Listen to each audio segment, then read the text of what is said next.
एक औरत अपने बेटे के साथ खेल रही थी।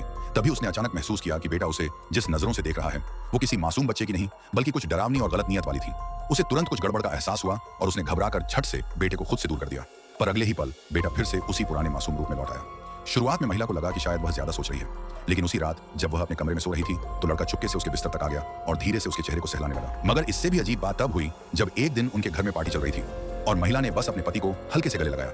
तभी बेटा जैक के चेहरे पर एक गुस्से और नफरत से भरा भाव आ गया, जैसे उसने कोई दुश्मन देख लिया हो। अगले दिन जब पति ऑफिस चला गया तो उसने जैक से बात करने का सोचा, लेकिन जब वो उसके कमरे में जाने ही वाली थी उसे बेसमेंट तहखाने से जैक की मदद की पुकार सुनाई दी।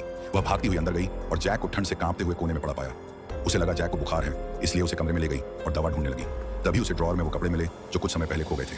वो चौंक गई, पर वक्त कम था, इसलिए थर्मामीटर लेकर बिस्तर के पास पहुंची। तभी उसने देखा कि जैक कुछ बड़बड़ा रहा है। वह नजदीक जाकर सुनने लगी, लेकिन अगले ही पल जैक ने अचानक अपनी आंखें खोल दी। महिला को गुस्सा आ गया और जैसे ही वो उसे डांटने गई तो देखा कि लिविंग रूम में फोटो फ्रेम टूटा पड़ा है। वो गुस्से में उसे ठीक करने लगी और फिर जैक को ढूंढने निकली। अब महिला पूरी तरह परेशान हो चुकी थी। वह जैक के पीछे पीछे भागती हुई पीछे के आंगन तक पहुंच गई।